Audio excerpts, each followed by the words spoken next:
you can be inadvertently contaminating the crime scene. Now you picked up their knife and your fingerprints are on their knife, right? And even just be able to hit 911. And it sounds really weird, but when you're neurologically hijacked, we've had people forget what the numbers are to call. Today we're gonna do one thing that I think a lot of self-defense instructors definitely don't talk about in their classes because it's a little boring, as in it's not Keanu Reeves, John Wick sexy, but it's something that's super, super important. Yeah. Post-incident procedure, Yeah.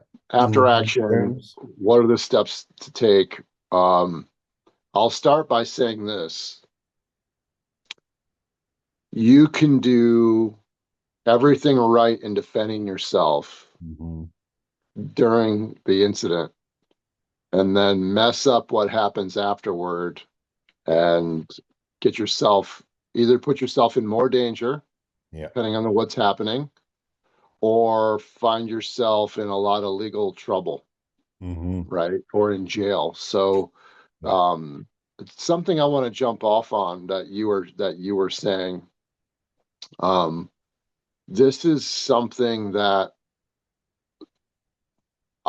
I I know a lot about learning. yeah, No, right? And just a this is something that needs to be put into practice. I mean, you need to practice this, right? You can't just have an intellectual understanding of this is not enough. yeah, We actually practice this in our classes. mhm, And I'll tell you this, and even our more experienced students will agree with you with me here. It's not as easy as it sounds, not at all. especially when you're under stress. Yeah, To do this is and have practice with it even when you're not under stress. yeah, People are always shocked. They're like, wow, that's a lot harder than I thought, and I didn't realize what the consequences could be hmm, if I didn't do this the right way. Now, something else I'll say right now. um, I think that we should part of the one of the critical aspects of the after action aftermath post incident procedure is how to make a 911 call. I think we should have that be just its own separate episode. okay, okay, It's a part of it. I'll touch on it and I'll yeah, repeat this again later. yeah, But it's there's so much to that that hmm, people don't think about. yeah, That I think we should spend like a whole hour just on that. If you're cool with nice. it. So yeah, for sure, for sure. I mean, there's so much to talk about, right? And like as an instructor, basically like I feel like people just want to come in, they want to get their physical workout, they want to do some mental training. If they're coming specifically for the self-defense class or for the IDS program, I have 45 minutes to teach it. So basically what I end up doing is at the end of the night is we'll sit down and we'll be like, okay, so what would you have done here? And we talk about it in theory. And then when we go to try and practice it, it becomes something that's quite difficult for people to do, right? Because they just don't do it. But even, within the more role playing that we've been doing, especially lately in the IDS classes, Yeah. um, guys are, and some of the ladies are starting to feel more comfortable acting because it's weird. Like people don't feel comfortable acting, people don't feel comfortable role playing, Yeah. but now they're starting to get into it. Maybe they don't feel judged as much or whatever.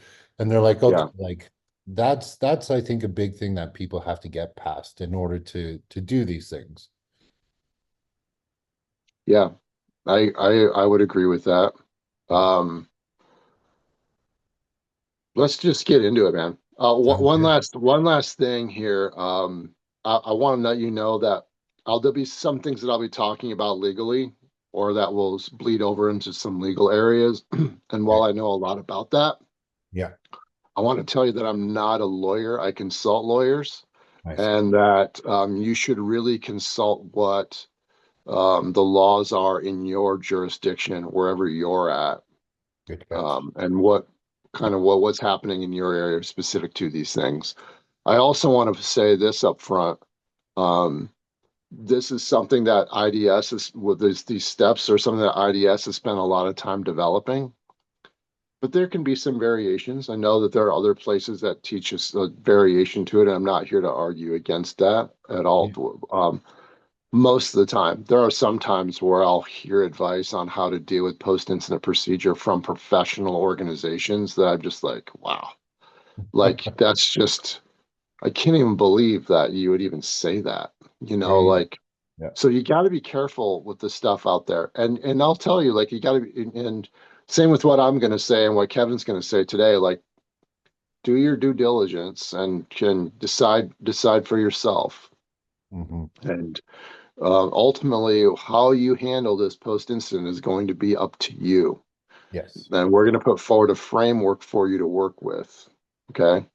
But I feel very confident with the extent to which I've gone to Yeah. develop these steps. I feel very confident with what we have to offer and why. So we'll go through the steps and then we'll elaborate on it as we go. Sound good? Sounds great. Number one, the incident has just happened. Someone's just attacked you or your family or somebody else, and you successfully defended yourself. Yeah. To the best of your knowledge, you're okay, but you're not sure yet. We'll get to that. You might not Yeah. be okay. You just Yeah. don't know it yet. Um, what we strongly suggest, whether you're carrying a firearm or another force multiplier or nothing at all, that you immediately do a search and scan of the area, Mm. a search and an assess. Yeah. The first reason is there are several reasons why we say that. The first reason is when you're attacked like that or you're in a situation like that, you'll go into fight or flight. The technical term is a sympathetic response, and you'll experience something called a neurological hijacking. Yeah. And a phenomenon psychologically that happens, I'll talk a lot about these things during a neurological hijacking, is something called neurological lock. And what that means is you will visually lock onto the threat. You'll stand there and you'll stare. Yeah. You'll lock onto it even after the threat has been stopped. Mm. And that can leave you can leave yourself very vulnerable during that period of neurological lock because statistically there's more than one attacker more than half the time. 56% of the time there's more than one attacker. Wow. Wow. 56. So if they're coming on a delayed attack, which is common, they intentionally come on a delay. Now you're locked into that and you're not locked into what else is happening in your surroundings. Yeah. Kevin knows the plus one rule. We will talk about this quite a lot in this podcast, but the plus one rule is there's always one more. Yeah. There's always one more attacker. There's always one more threat. We're always looking for work. Or another application of the plus one rule is we want to have redundancy. I always want to have one more magazine on me if I carry a firearm. I always want to have more than one tourniquet on me, right? We always want to have redundancy in that way. So that's another application of the plus one rule. Yeah. So as soon as that's done, this is something that's trained in here at IDS. As soon as that's done, we're searching and assessing, we're breaking that neurological lock, Nice. and we're looking for more threats.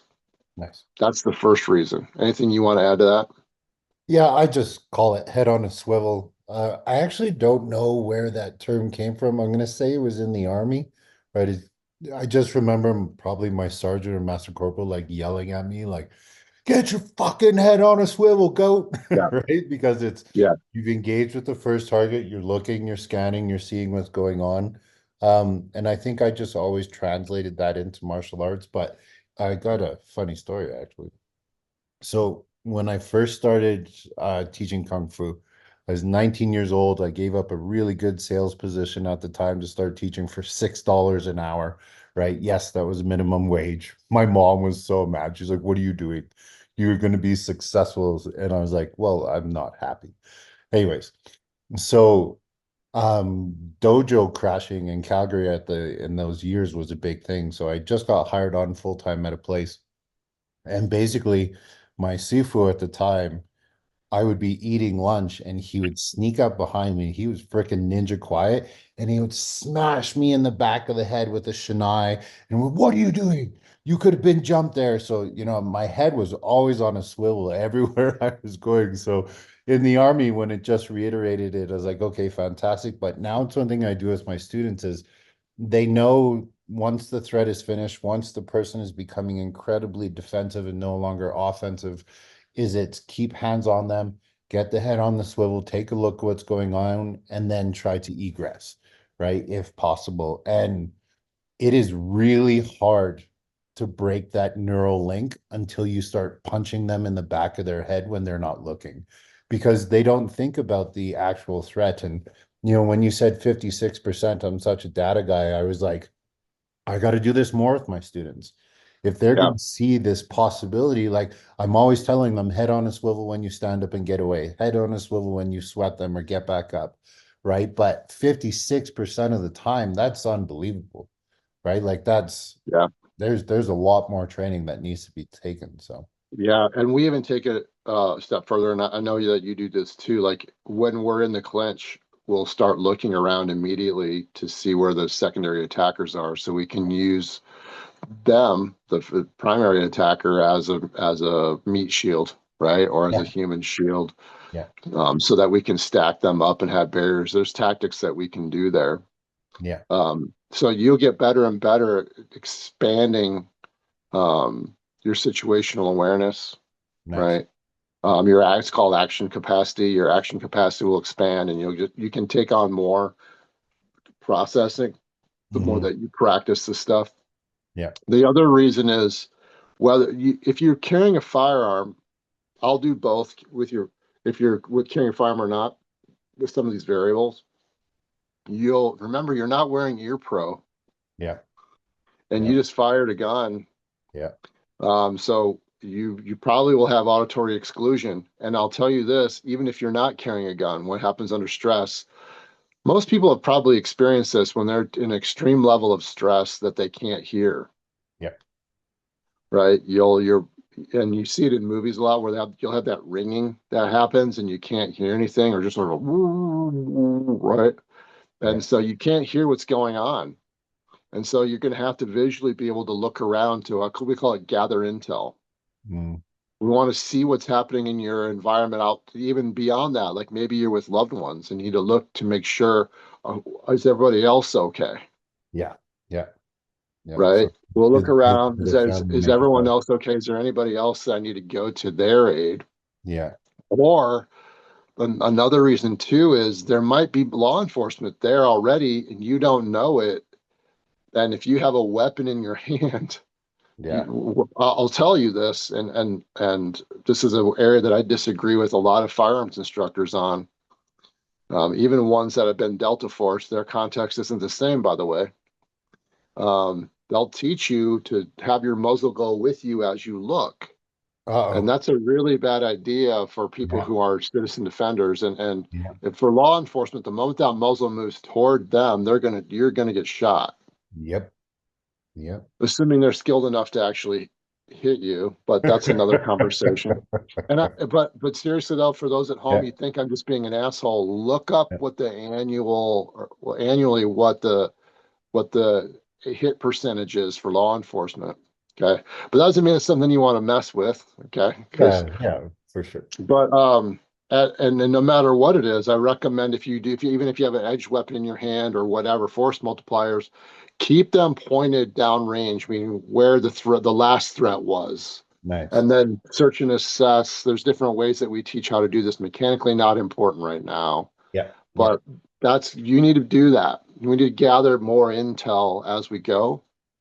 And there's another thing in psychology called uh, selective attention, inattentive blindness, where you'll visually lock on to whatever your brain Yeah. at the unconscious level deems to be the biggest threat at the time. Yeah. So there's a lot that will happen during those moments that you maybe haven't thought of and probably haven't trained. Yeah, well, and I think a big thing is especially if, people are just martial artists and they're talking about this, but they don't have a medical background or they haven't gone through training, like When I was post-military, I came out and I was teaching police officers, and we did a course which is called PPCT up here in Canada, and it's it was eye-opening, right? Like sympathetic nervous system backlash, right? Like, okay, yes, you're gonna lose your hearing. You're gonna have peripheral vision almost gone and just have tunnel vision. You're gonna Yeah, start losing fine motor skills. And people don't think about these things, but even just the knowledge that you know that that could be happening to you is now you're not gonna freak out when you're like, I can't hold my gun anymore. I can't hold my everyday carry. I can't do these things because my brain is literally being hijacked by right now by my nervous system. But just the knowledge of knowing that could happen to you is a game changer. it is. It helps to inoculate you just to have the knowledge of it. So Yeah. then you realize it isn't some mystical thing that's happening, right? Yeah. Yeah. It's a real phenomenon that takes place. And that's why it's, again, it's so important. I'd like to in the future, Kevin. I have a bunch of this type of stuff, You. this force Yeah. science stuff Yeah. Yeah. that I think would be good for us to talk about on here, Cool. for just to educate the public on it. Love it. Um, but yeah, that's why it's important that you're in the right way, that you're training within that place.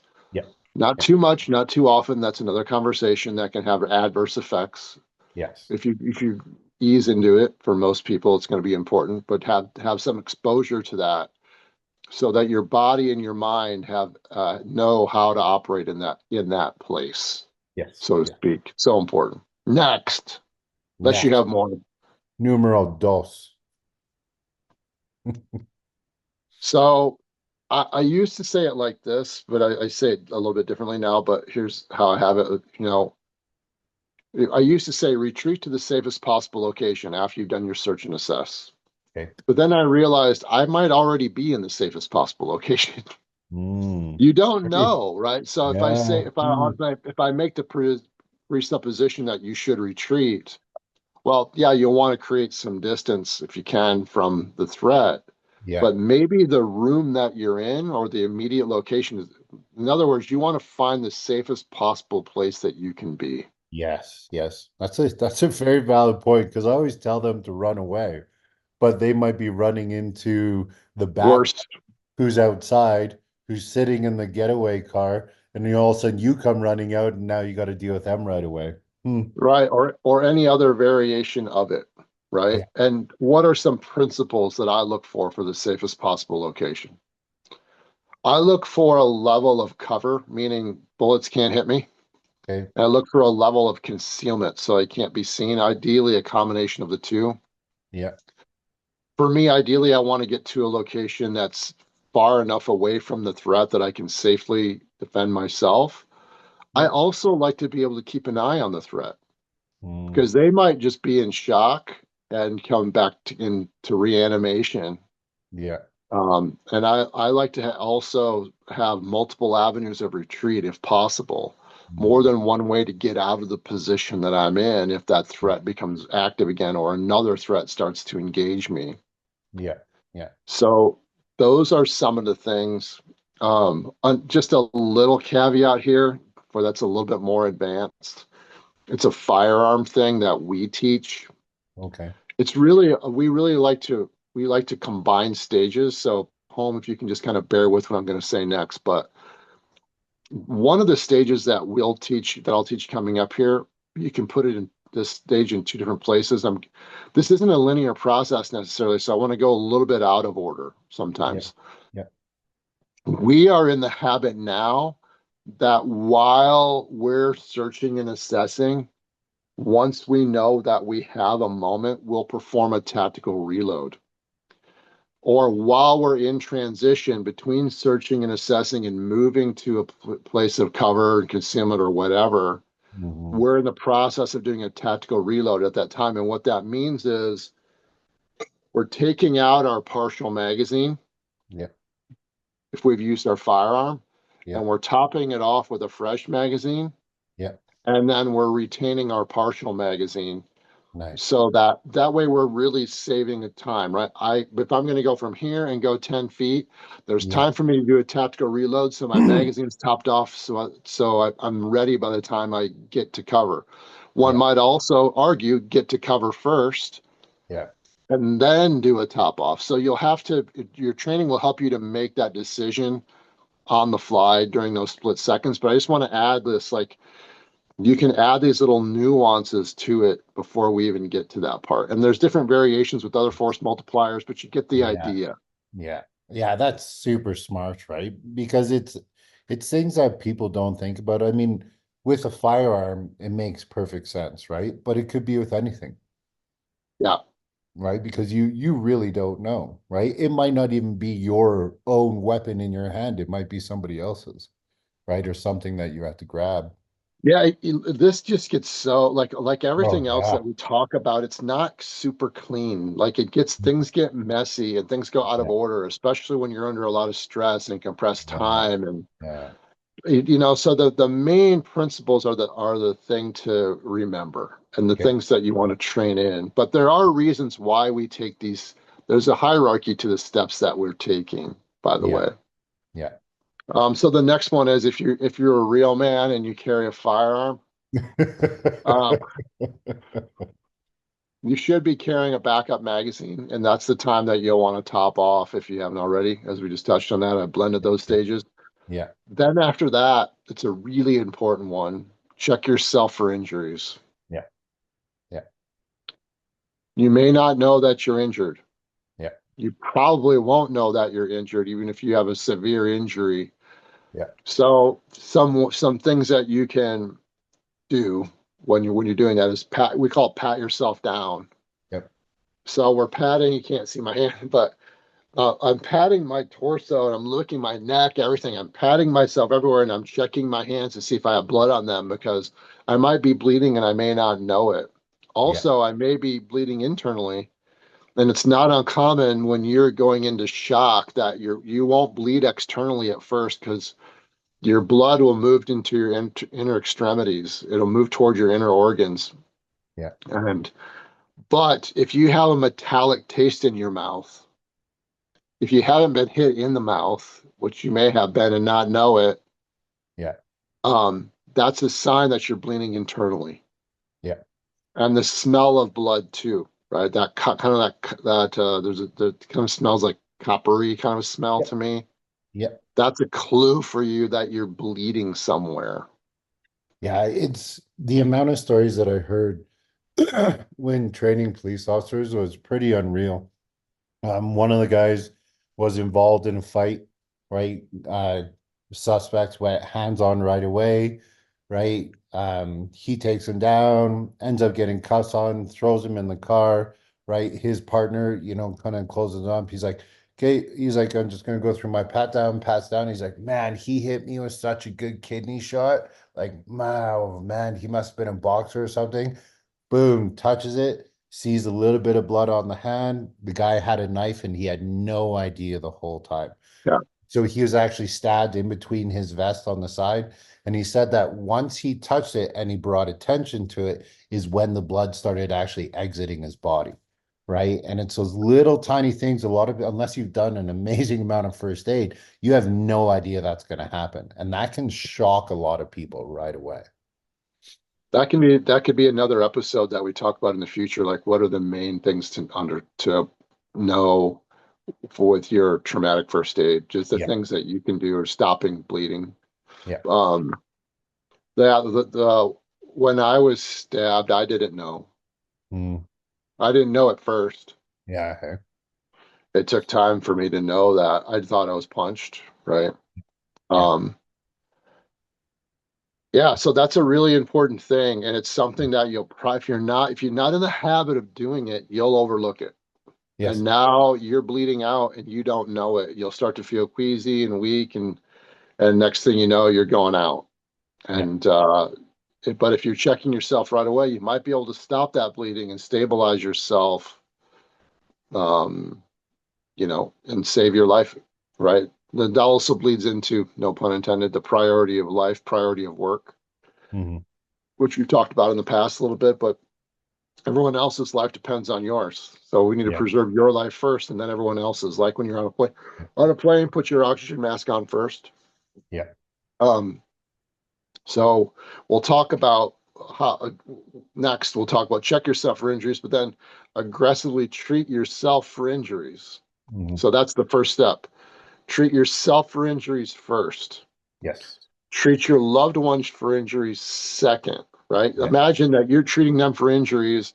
You're the only one who knows how to fight. You're the only one that knows traumatic first aid. You're treating them, and then you go out. Yeah. Then it's another reason why I carry more than one tourniquet usually. Mhm. Yeah. Not always. Sometimes I just carry one, but Yeah. usually I carry two.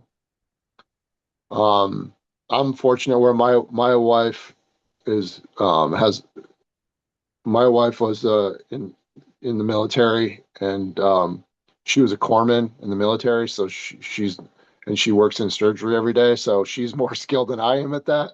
Yeah.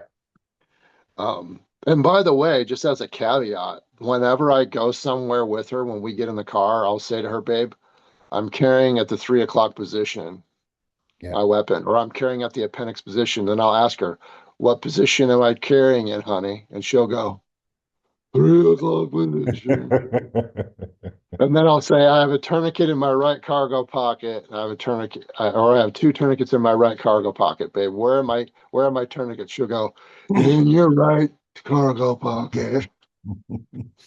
But it seems Right? redundant, but like the one day you need it, Yeah.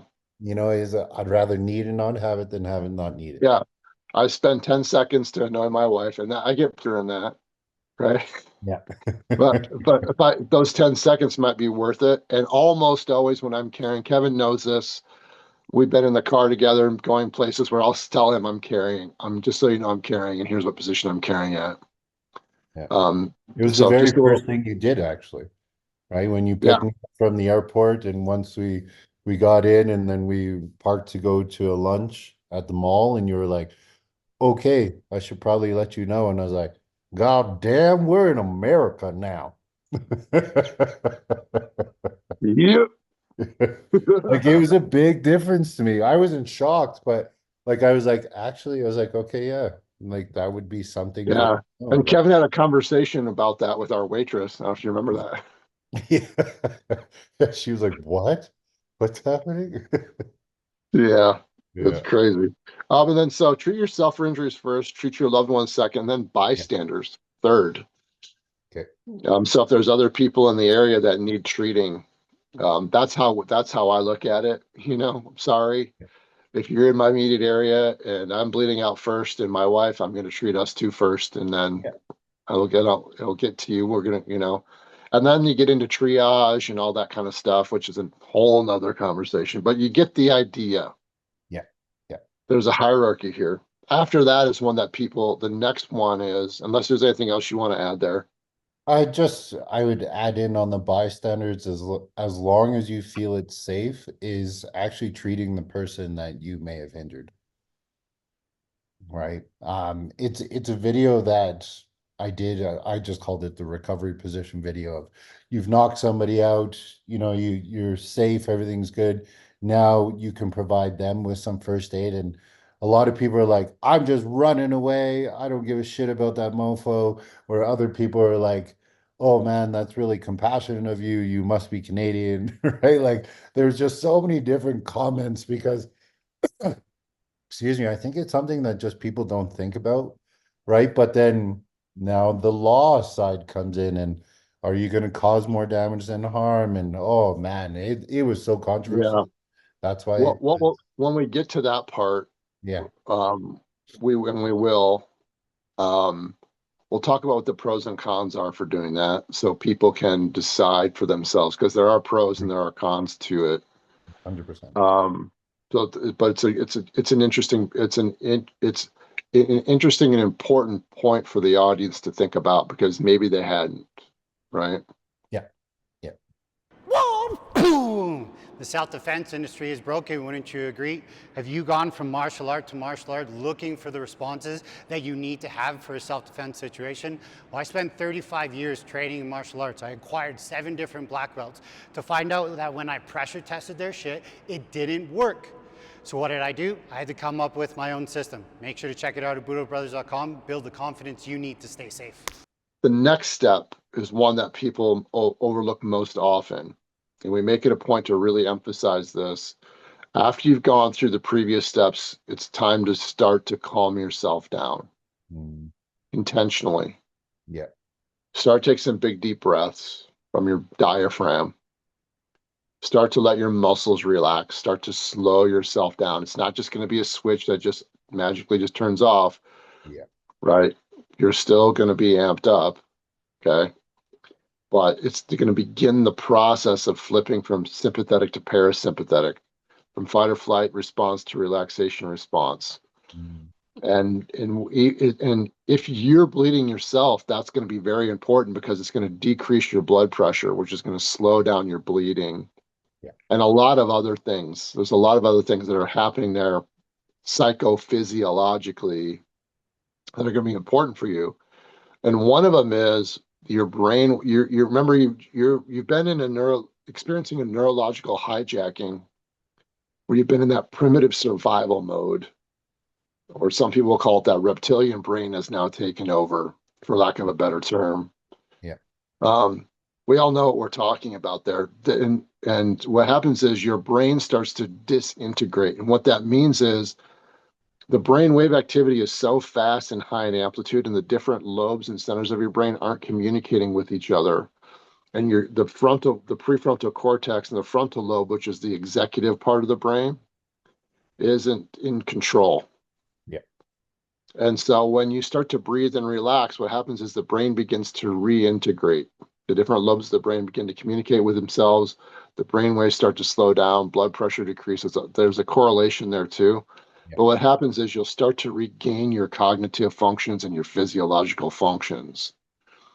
And so it's really important that you do that, especially with what the next step is, because some of the other things that will happen is when you're under that level of stress, your syntax and your semantics will deteriorate too, meaning what you'll think you're saying one thing, but you're actually saying something else. Yeah. And there's also a psychological phenomenon that happens during these last two stages. It's called elation.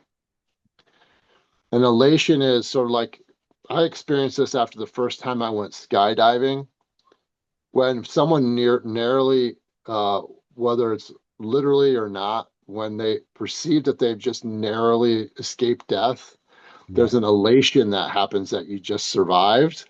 Yeah. Yeah. And you're like, can be celebratory. It sounds really strange, and even really mild-mannered people will do that.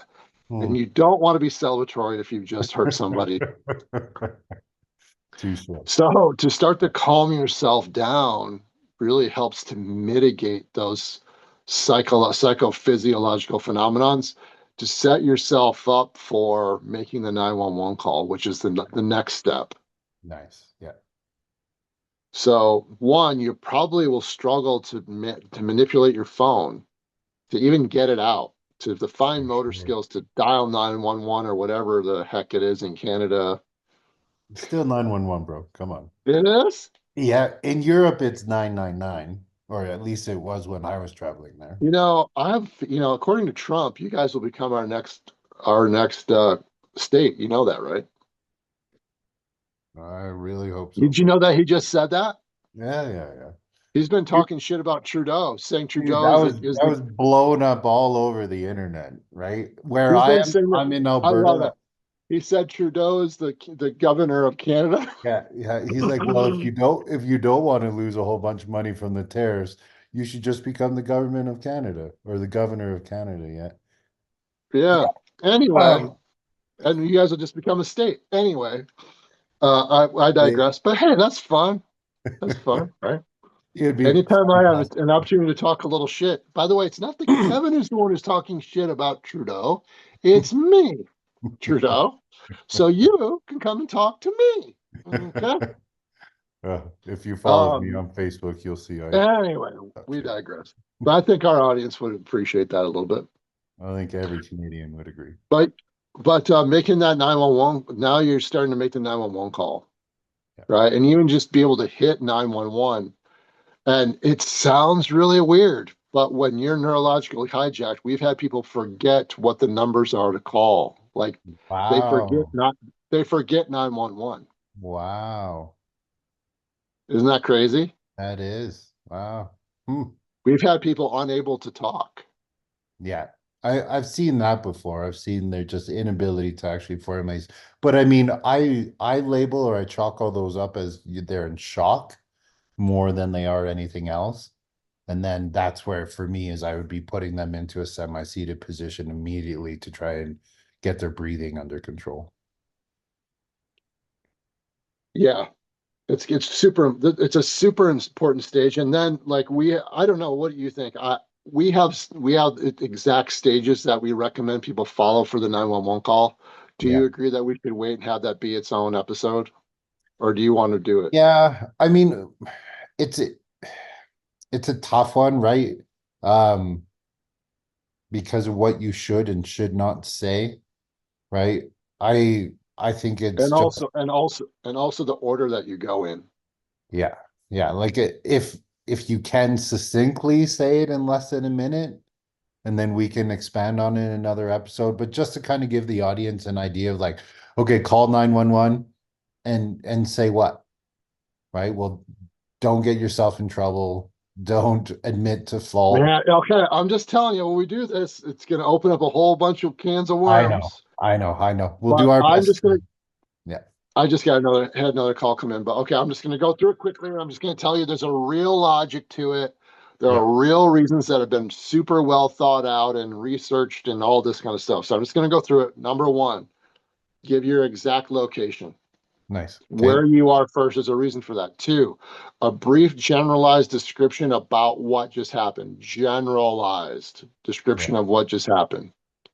Next, give an injury report, your injury report for yourself or other people in the immediate environment, right? What kind of injuries are there?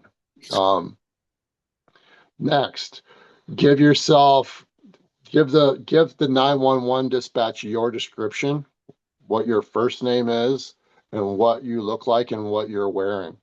yeah, Also remember the 911 dispatcher does not have legal authority, yeah, okay? They can't tell you what to do. yeah, They don't have legal authority. They're not law enforcement. And yeah, also understand that this call is being recorded and it's the very first part of the official record of the account. And yeah. it will be get used against you or for you in court. So that's a really important thing, really, really important thing. And Agreed. um, then if possible, stay on the phone until police arrive, but that's not always possible. And Yeah, it's not always a good idea, even. If you feel like you're experiencing elation and you're saying you want to run your mouth and you want to make your case on the spot, that's not the yeah, time to do it. Whole yeah, nother part of this conversation we'll touch on here in a few minutes a little bit. Um, Keep your mouth shut, yeah, right? And that's for another time. yeah, Or if you feel like you're gonna run your mouth, just hang up. You yeah. give them the basics for where you're at, and they'll go. Some people at home are saying, "Well, can't they just triangulate onto your location?" Not precise enough. Not close. They have a general idea where you're at, but Yeah. not exactly. Yeah, well, and like my cousin was a 911 operator, and she was trained, at least in Canada. I don't know if it's the same in the States, but she's trained to ask all those questions. So, Todd, if you can remember those things that Todd just said, fantastic. If not, they're going to walk you through that. Like, what is your location, sir? Yeah, Please tell me yeah. quickly what happened. But Right? see how we opened a can of worms. I See, know, I know. see. But you have to Yeah, understand they're also trained to extract things out of you that you don't want to say, and you maybe right, and you're under stress. yeah, They're on it for for I teach, they're on a need to know basis. I tell them, regardless of what they say to me, I tell yeah. them the information I want them to know. Nice. Yeah. And that's something that you have to practice, right? Because like even just trying to remember those main 4 points right now, it's tough. It's tough to be able to do those things under pressure. And if you can practice it at home or practice it, after you training or whatever, I think it's super, super important. So Yeah. Oh yeah. It's people don't know. They don't know like how much trouble you can get yourself in and how they can mislead you and they're not always good. They yeah, might they're not right? An example of that, I think I mentioned this, I did when we did our home invasion. I had a couple that asked me to teach them CQB for That's the right. home, and I told them I'll teach you only if, when I used to do privates, only if you never do it, unless you have no choice. Yeah. They said, I asked them why, and they said because the week before they had a home invasion, and that the dispatcher, they barricaded themselves in their room, and the dispatcher asked them to go downstairs so they could tell the police how many home invaders there were. Wow. Mm, I have other stories wow. that are just as atrocious. So don't go thinking that you're just that you know Holy that cow. that that, that you We- know that they're, and don't assume that they're on your side. Yeah, that's very true as well. I mean, yeah, yeah. But we have trust issues. Hey man, nothing wrong with being slightly paranoid. Yeah, I agree. Alert. Alert. I always say the paranoid will survive. Um, Next, let's Yeah. talk about some things when police arrive. I think that's something that we can spend a little more time on. Are you cool with that? Yeah, yeah, please. Um, so you've gone through these steps and you're in a safer location, the safest possible location. Yeah. And you've made your 911 call and they're said that they're sending units, right? Now what? And this is again a place where you can get yourself killed, or you can Mhm. get yourself in a lot of trouble. If you have a force multiplier like an edged weapon or a firearm, especially, um, look, there might be situations where you have to keep it in your hand Yeah. because there's still an active threat. And so it doesn't make sense for you to reholster your weapon if you can help it, because, well, you're dead, right? They're going to kill you if you have to unholster your weapon, or if it's not, you're not ready. Yeah. One of the things that we do is like we position everything strategically on our body. You can't see what my hands are doing, but everything is placed in a very specific way. Yeah. And for example, I'm a normal person, so I'm right-handed.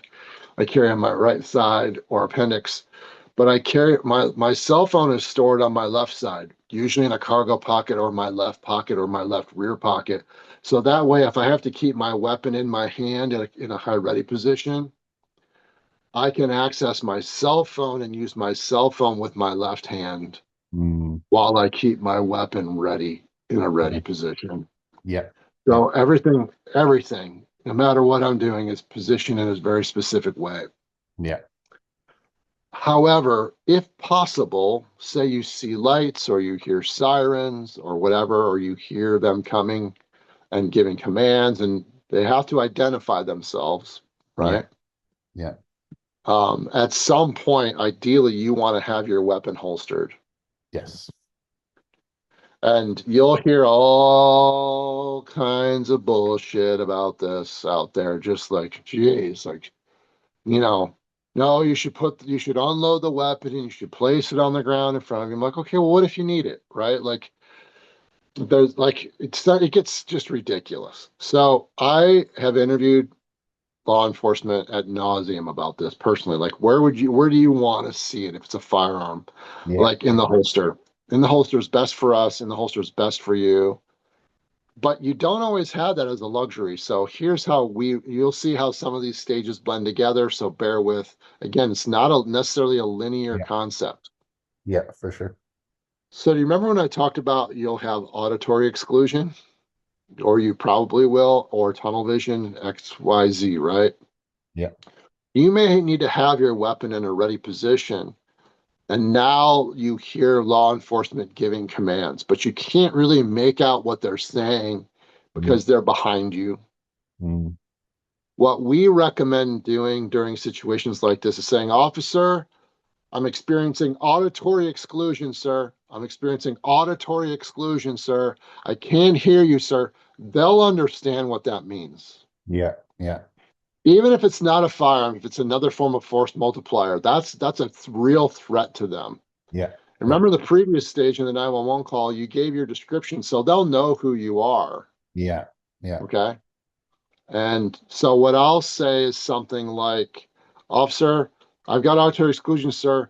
I'm slowly going to place my weapon on the ground in front of me, or I'm slowly going to holster my weapon, sir. I Yeah. can't hear you, sir. So this is what I'm going to do. But what I'm not going to do is turn and face them. Yes. Yes. I'm not turning toward them at all. I'm letting them do their thing. But ideally, it should be holstered. But you won't. I want to say you won't always have that as a possibility. Yeah. Nice. Nice. Okay.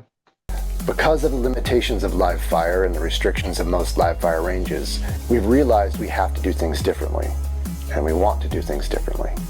We take a principle-based, integrated, and holistic approach to our training that includes pistol craft, weapons-based combatives, as well as soft self-defense skills and education, designed specifically with the citizen defender in mind, in a way that can be done anywhere by anyone. So how do we do that? What does that look like? It's not really something I can explain to you. It's something I have to show you. So stick with us, and together, we'll make the world a safer place.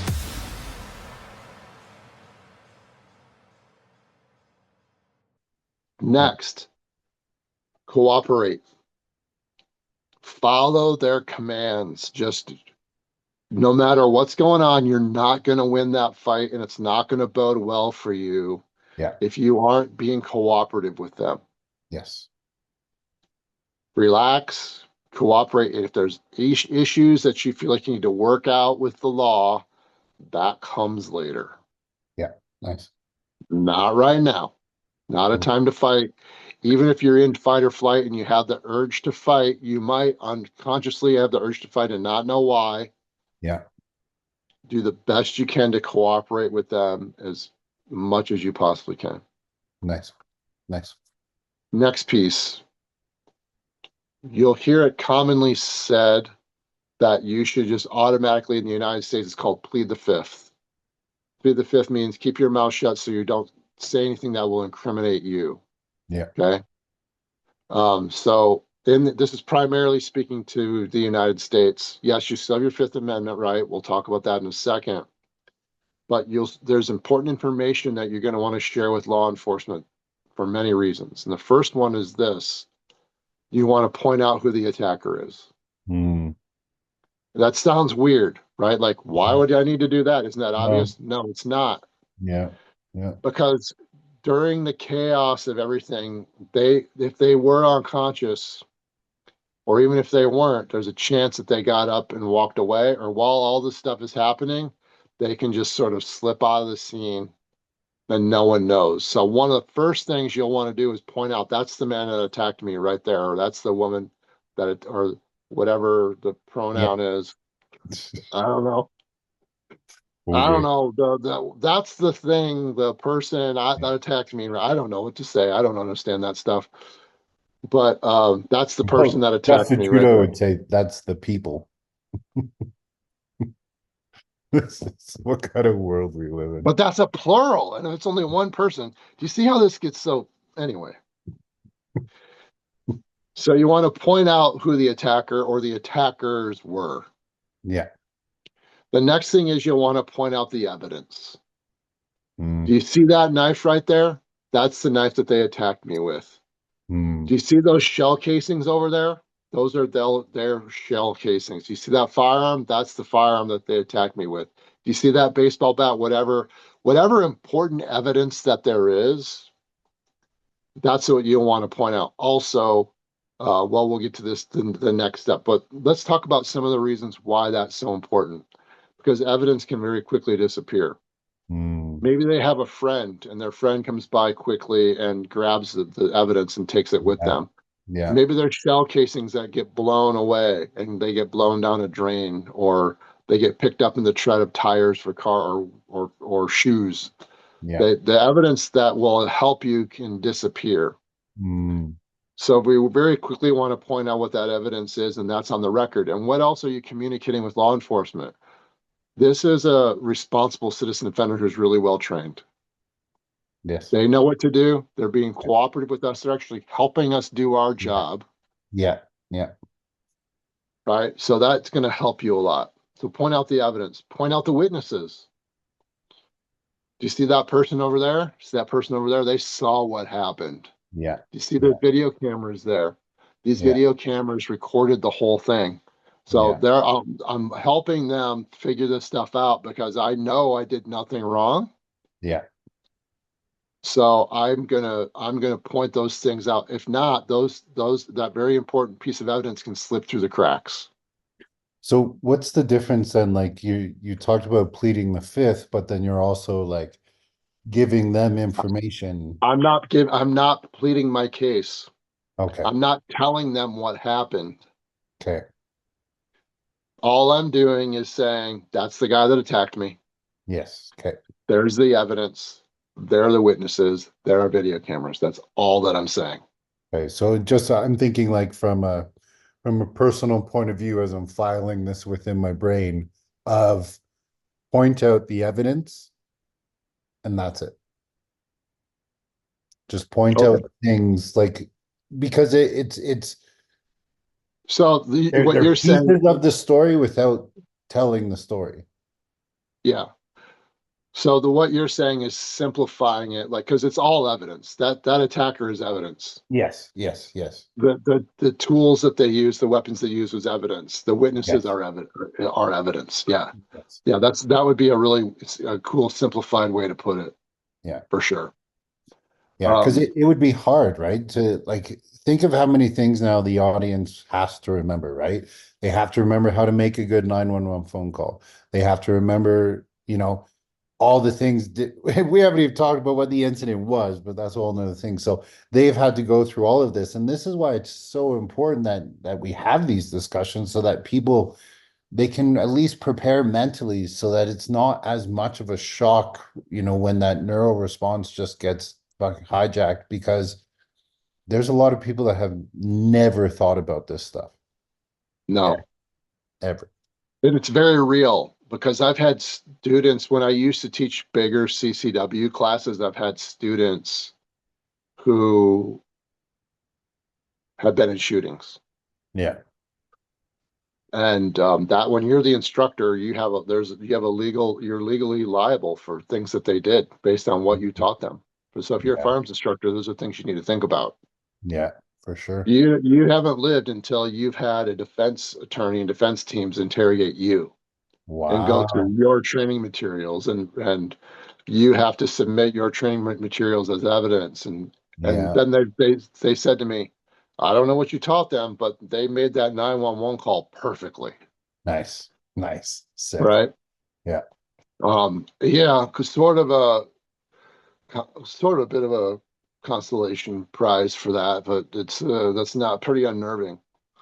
But let's talk about the pros and cons about what you said before we get into my next Yeah. point, which is rendering aid to the Yeah. attacker. Excuse me. In the state of Minnesota, by law, you have to render aid to the attacker. But here's what that actually means. In the state of Minnesota, is if there's a phone available to you, you have to call 911. Oh, okay. Okay. That doesn't mean that you have to render traumatic first aid to them. Okay. There are pros to rendering first aid that Kevin's touched on what some of them already are, right?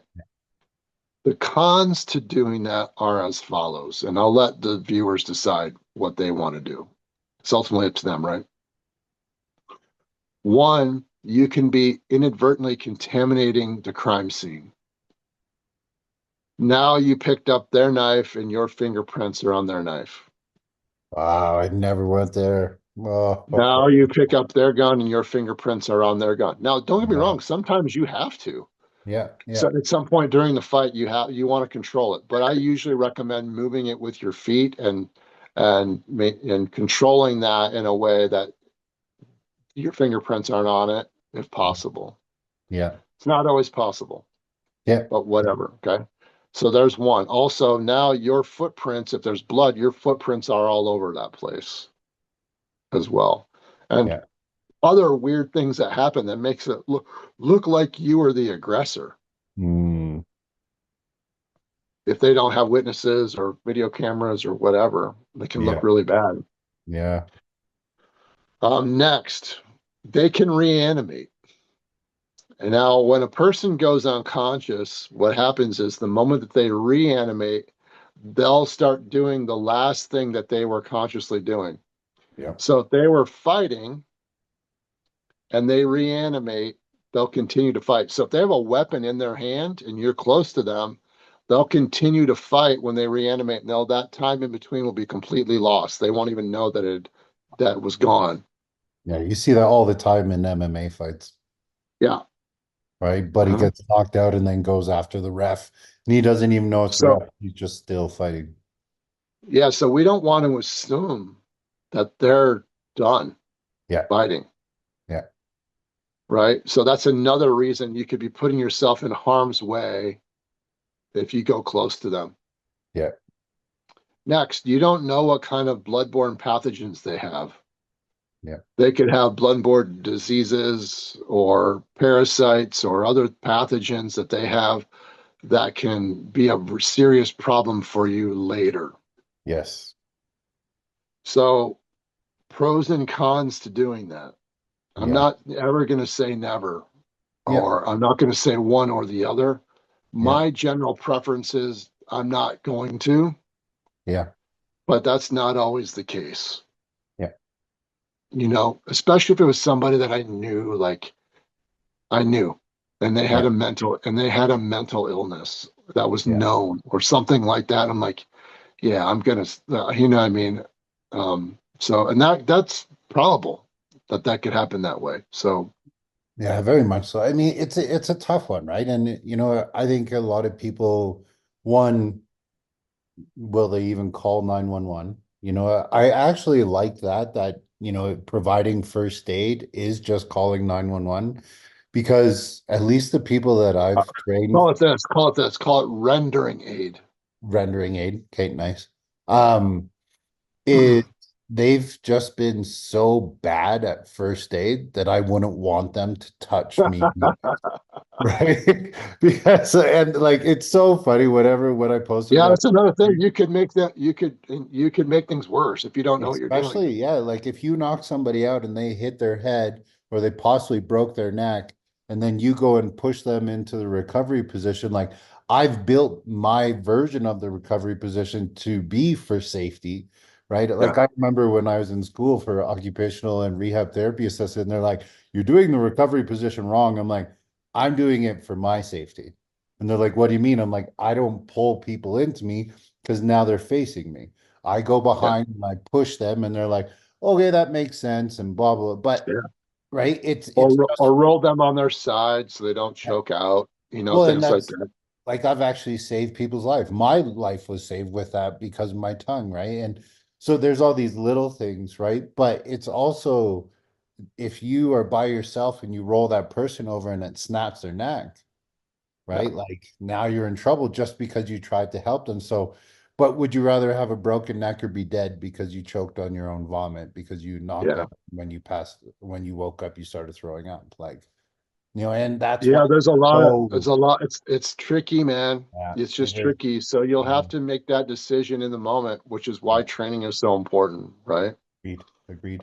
Next, what do you say to the officer right outside of that? Because they're going to start asking you questions. Yeah, So let's do a quick little recap and come to a quick little review and come back to this point.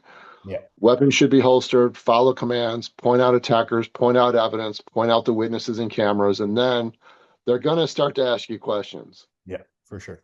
Now, I'm speaking about the United States now. I don't know about Canada. Um, but in the US, here's how I teach it, right? One, know that they're trained to draw as much information out of you as possible. They're trained how to manipulate you, and they're good at manipulating you when you're in this very vulnerable state. Yeah. So we have a scripted Hmm. thing that we say, that we Okay. teach. And it goes like this: Officer, I know that you're just doing your job, and I'll be happy to cooperate with you after I've spoken with my lawyer. Hmm. Nice, nice. And that's it. Yeah, They keep asking me, they're supposed to, by law, they're supposed to, as soon as you say something like that, they're supposed to stop asking you any questions or saying anything more to you and just, well, you're probably going to be detained. That's a whole nother thing. Yeah. Yeah. But no matter what happened, you're probably going to be detained and questioned. So that'll lead into this leads into some other things, but that's Yeah. that's all we say until we're with our lawyer. Officer, I know you're just doing your job, and I'll be happy to cooperate with you after I've spoken with counsel. And it doesn't matter who's saying what to me. From now on, that's the only thing that I say to anyone Wow. Yeah. until I get with my lawyer. Yeah. Nice. Then we should know when you get into squad cars, there can be recording devices in those cars. Yeah. Yeah. When you get into a holding cell, there can be recording devices in the holding cell. Yeah. Or they'll put an asset in the holding cell with you to Yeah. try to get you to say things while you're in custody, Yeah. right? Things like that. The only thing you're saying about the case is, I'm happy to cooperate with you after I've spoken with counsel. Now, you'll have the opportunity to make a phone call. Hopefully, you have an attorney on retainer. Yeah. Hopefully, you have, like in the United States, we have first aid insurance. We have self-defense insurance in the United States. Okay. I highly recommend if you live in the United States to go with a self-defense insurance company called CCW Safe. Okay. Stay away from all of the other ones. Interesting. Just gonna say that you don't know what's in the fine print. You don't know how they operate. I'm not paid by CCW Safe at Yeah. all, Yeah. Yeah. but I am a member of CCW Safe, and I know the guys that work there that are former law enforcement. They're former fighters. I know their response team personally. Nice. I know they are the best, and Sick. they will provide services for you and financial support for you through that insurance that you cannot get anywhere else. They are the only option. They are the only option. I don't care if Tim Kennedy, that fucking fraud, is now it's official, so I can say that. But Ah, that Tim Kennedy is the spokesperson, all the more reason to not go with the company that he's the spokesperson for, or yeah. whoever else is out there. I'm telling you, you don't know what's in that fine print. And they are really good at selling what they have, but not providing the support that you think they're going to provide. Wow. Wow. Whole nother conversation. Yeah. Okay. But that's going to be really important that you have that. Now that there's a reason why I say that. So many things. In fact, at our next conference in 2025, we're going to have one of their members of their response team there, and he's going to break down all of the things that will happen now Wow. that they'll help walk you through. And I promise you, I don't get a dime for it. If I believe in something that can help people, I'll let you know about it. Yeah. Okay. Now, but let's go forward. Eventually, I'm going to get with my lawyer, right? Yeah. And now I'm going to make a written statement.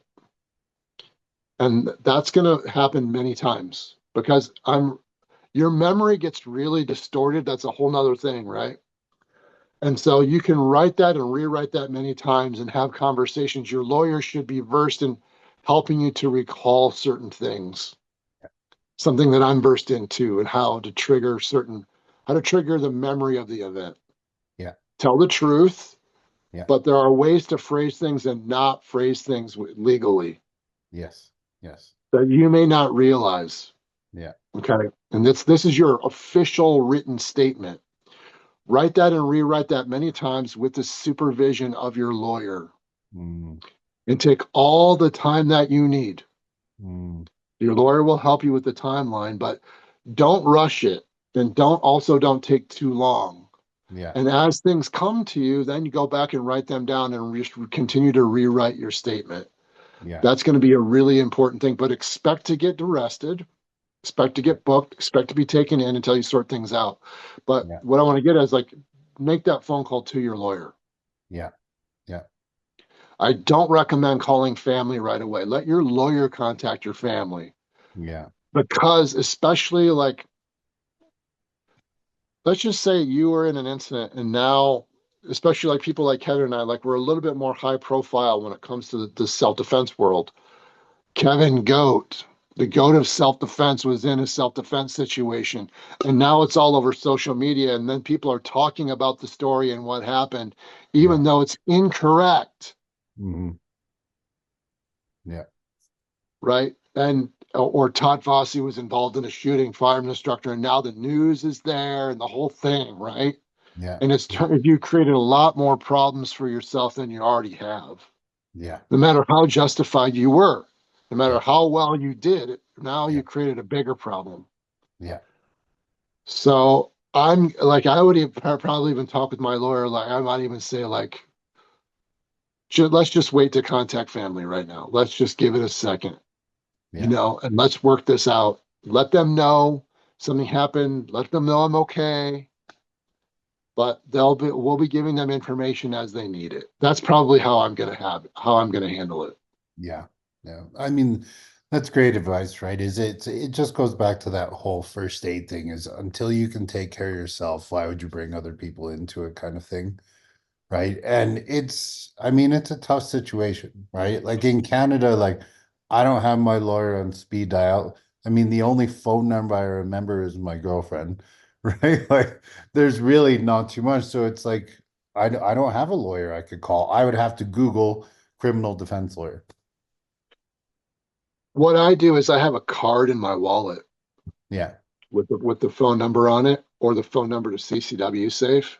Yeah. And CCW Safe has if I have my attorney call them, Yeah.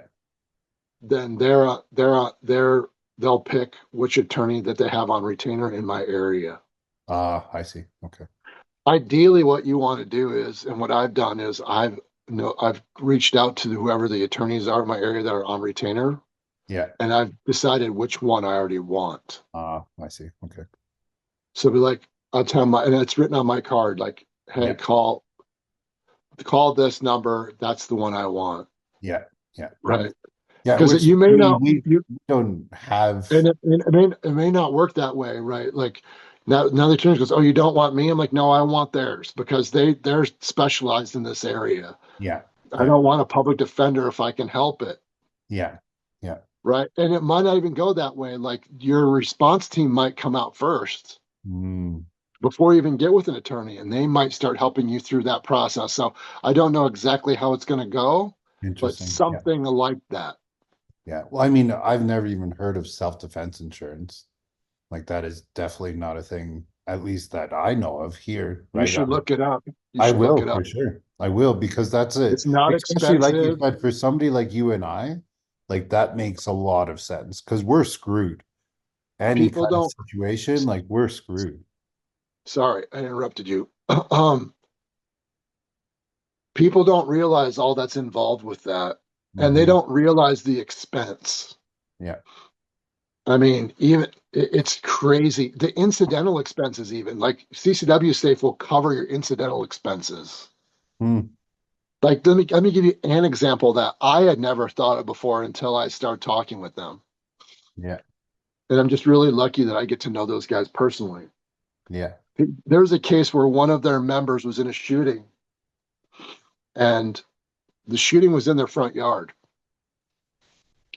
And a cleanup team comes to clean up blood and tissue and stuff.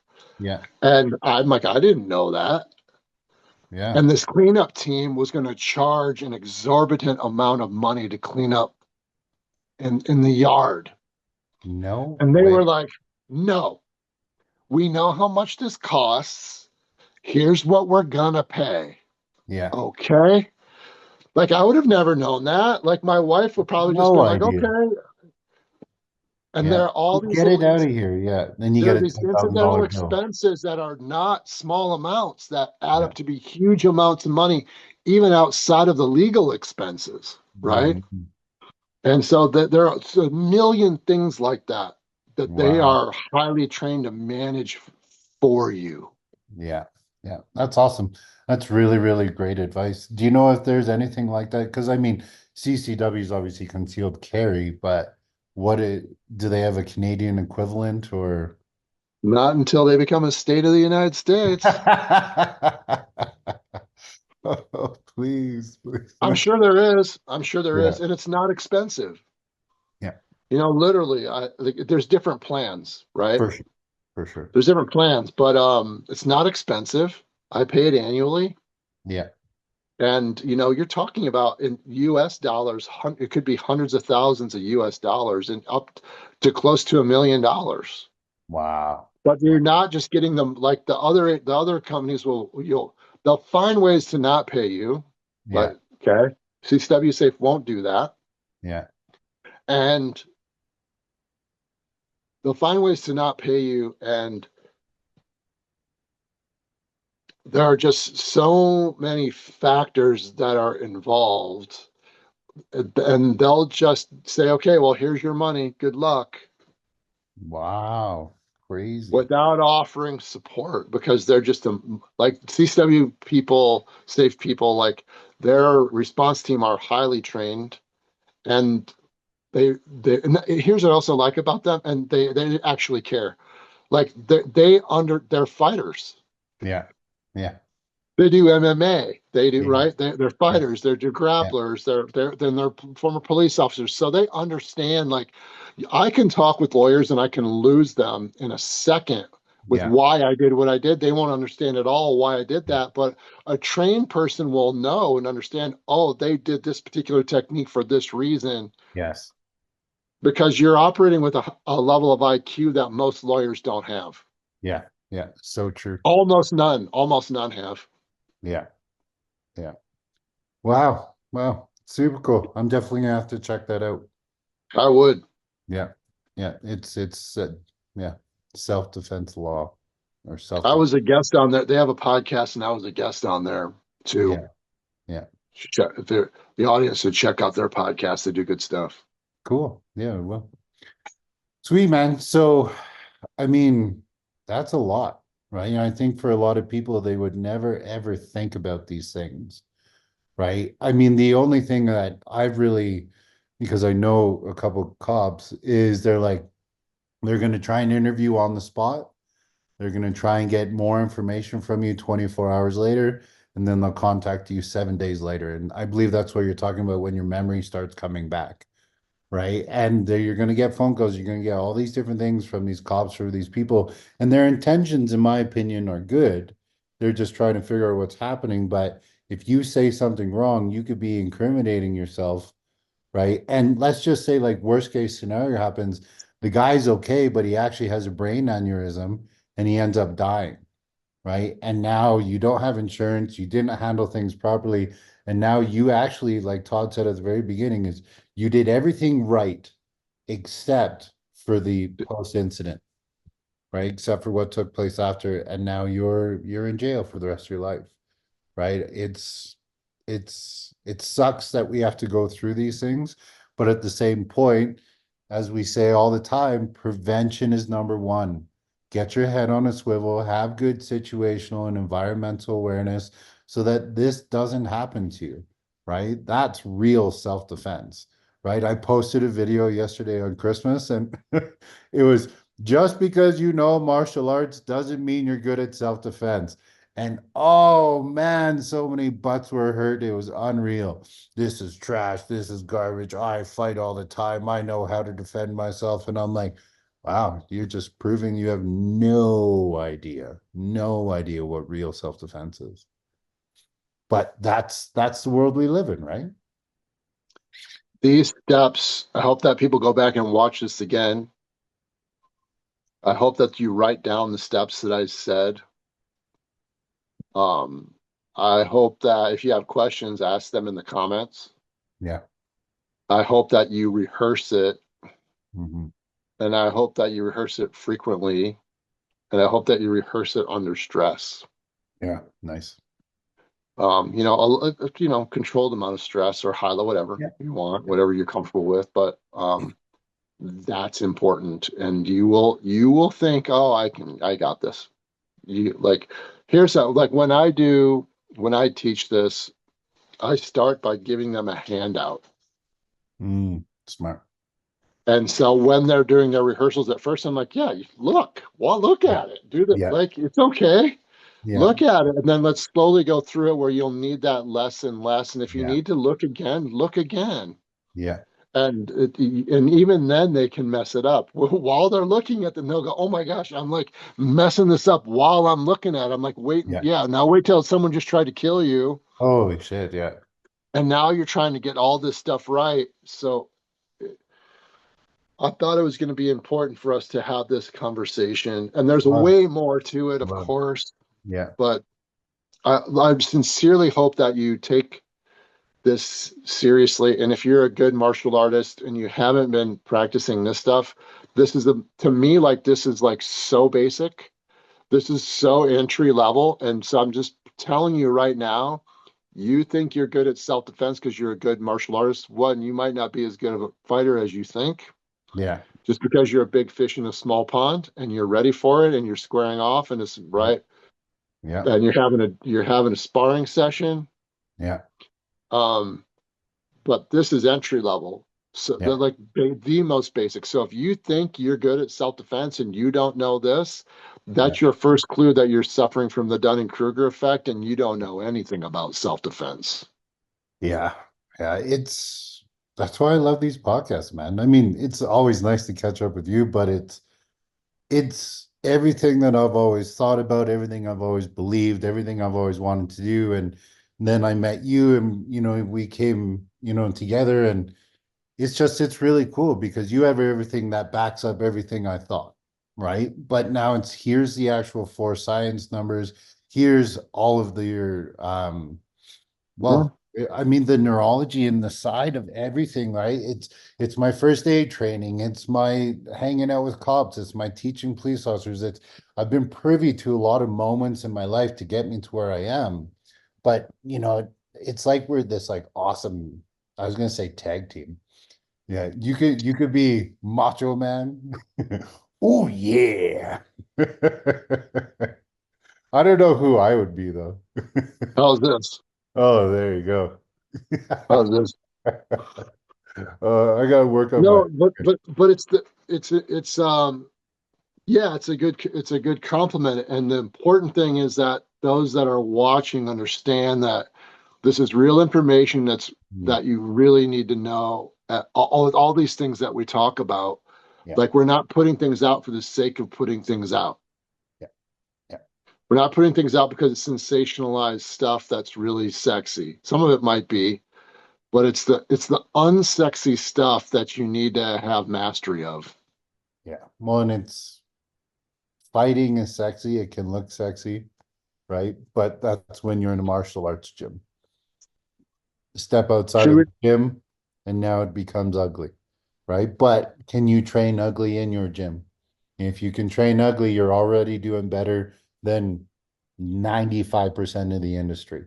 And then take that and now start adding in these things like, I can't wait after Christmas break. I'm going to mess with my guys so much in my self-defense classes and the IDS class, right? For Because those that, we've sorry, done a go. little bit of it, but I'm always reflecting as a teacher of, I'm going to start doing this a little bit more. My guys have built a good base. Now they have the base. Let's disrupt that base. Let's get them thinking about some hard stuff, right? And like you said, it's not sexy, but my job is not just to teach sexy stuff. Those are my martial arts classes. My job, if I believe in it enough, is to go back and look back at my shit and let go of my ego and not take things personally and say, I have not been doing this to the best of my abilities as a self-defense or combatives instructor. Let's make it better. Let's help them because it was never done for me. Yeah. To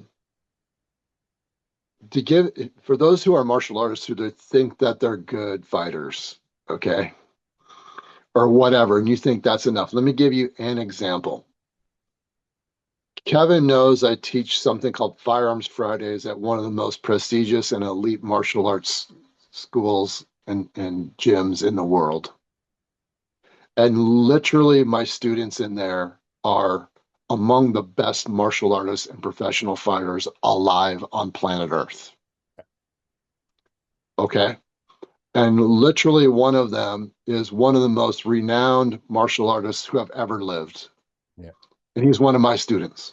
Okay. Here's what I do, because I've trained them on all of this. I've been teaching there for about 5 years, in addition to IDS, my school. Yeah. I will randomly say, all right, let's go through post-incident procedure. Go. And they'll go, oh shit. For sure. Yeah. Oh shit. And I'm like, okay, make the 911 call when their heart rate's up and stuff. And they'll go, oh shit. And Yeah. and you have to remember, like, these guys are so good. Yeah. You have no idea. And now they're really good at integrating the firearm with what they do. I mean, so good. And Yeah. they'll freeze up, they'll go, oh shit. And they'll struggle to get through this. Yeah. And Yeah. they've been doing it for 5 years. Yeah. Yeah. So I promise you, if they're saying, oh shit, right? And if they're struggling with integrating the weapons and dealing with ambushes, that you will too. Yeah. Well, and it's not like It puts things in watching one perspective. episode, right, or one podcast is going to help. It's you got to do it consistently. You got to be role playing. You got to do these things. But that's it, though, right? And that's why, like, we can do this for the rest of our lives. Imagine that you're 65 years old. You can't do the hardcore physical stuff anymore. You can still train it without having to pressure test it super hard. Well, you may not be like the guy that I'm going to go to for physical advice, but maybe you're like the post-op guy who's like one of the highest leaders in the class. And it's like, hey, John, what should I do here? Oh, you did That's really right. good about this. Like, do you have your strengths, guys? Like, your training doesn't have to stop Totally. because you're old, right? If And anything, now, if you're old, you're a vulnerable population because criminals are gonna think you're a soft target and they're gonna attack yeah. you more than they're gonna attack someone like me. And if you can fend for yourself enough and handle these things the right way, you're probably better off than someone who can fend for themselves and they don't handle these things the right way. Well, and they're going to help. It's if you're good at talking under stress, imagine how good you're going to be at verbally de-escalating something. Imagine how much better it's going to get, right? So it becomes this whole circle thing. And that's why IDS is those integrated defense strategies. It's tying everything together because you can't just be good at one. You have to be a jack of all trades, but you also have to be excellent of all of these trades. And that's why it's a pursuit of excellence for the rest of your life. It's The not that, rest of your life. yeah, it doesn't just go away, but that's awesome. I still practice and rehearse these things Yeah. myself, Yeah. right? I still practice and rehearse them myself. Yeah. And it's funny because I've had to make a few 911 calls in my life since I started teaching this. Yeah. And I'm like, okay, cool. This is an opportunity for me to practice, Mm, right? Making a 911 call. And it wasn't for a violent encounter, it was for something, car accidents and things like that, where I would call 911, yeah. or things that I was observing that I would call 911, but I still follow those steps, right? Mhm. And I've had students too. Like, I have had students who have been in real world stuff, and they're like, man, I was so glad I knew what to expect and I knew what to say. Yes. I knew what to do. It all just worked so much better. Another thing that we should do sometime in the future, Kevin, is we should do traffic stops when you get stopped or when you have interaction with law enforcement, Yeah. like outside of a critical incident, Yeah. right? Yeah. Things like that, where there are protocols to follow there. That might be a good episode. But if you guys have any requests for things that you'd like for us to cover, like, leave it a comment, like, Yeah. what that helps us a lot to know what you guys want, For sure. because sometimes it just gets so obvious to me. Like, I don't think of obvious things sometimes, you Yeah. know? Yeah. Well, it's many, many years and decades of training and to be able to go back to those things. Like I love it when people send emails, right? And it's like, hey, could you do a video about this? I'm like, oh, it's already made. Go to my YouTube channel. It's easier to search on there versus Instagram or something else, right? But always reach out, guys. So where can they find us if they want to train with us there, bro? Yeah, thanks. Appreciate that, Kevin. On social media, you can please, I'd be honored if you checked out Integrative Defense Strategies right here on YouTube, Instagram, Facebook. We're all over the place. We're always putting out lots of educational content, videos, and other forms of content. It would do you well. And then also we have other online training programs. IDS citizendefender.com. IDScitizendefender.com. And then also we have a really great new school community with 18 full-length courses, streaming seminars and workshops and cool stuff that we do in a great community there, Nice. where we can, it's kind of like our own Facebook page, right? But without all the noise. It's school, SKOOL.com/IDS. We'd love it if you checked us out there. And if you're interested in becoming a certified instructor in my program, like Kevin is, you can check out thisidids.com, or you can just, the best thing is to really just to send me a DM, and we can get on a phone call and take it from there. Awesome. Self-defense with Kevin Goat at Self-Defense Goat. Make sure to check out my store, selfdefensegoat.ca. There's a whole bunch of goats there.